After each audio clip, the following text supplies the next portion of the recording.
เป็นตาฮักปานนี่ให้เคอรี่มาส่งได้บ่ตั้งสื่อใส่น้องยี่ห้ออีหยัง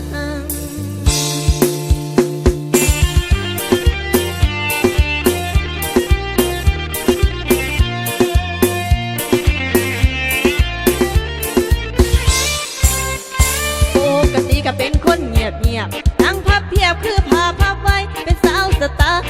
ล์กุลสตรีแต่มือนี้อดใจบ่อยู่ได้มาเห็นผู้บ่าวรูปหล่อคือคักแท้น้องติดต่อให้แน่ตามมาเทศยิ่งลูกศรปากฟ้องกลางใจสิเฮ็ดจังได้ห้ามไว้ก็บ่อยู่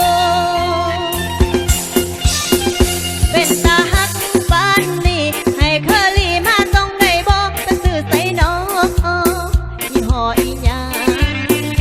เป็นตาสั่งเอาให้ผู้สาวหลายหนูก็บ่วันมาแลกเฟซรายกา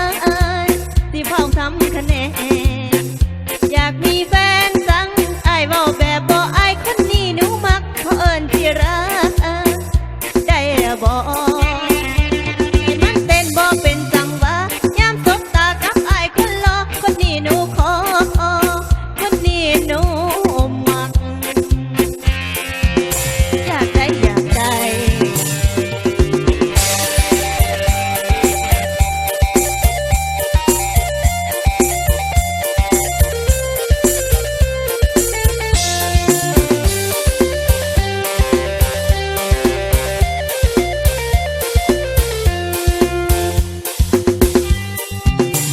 กลับมาเทศยิ่งลูกศรปากลงกลางใจสิเฮ็ดจังได้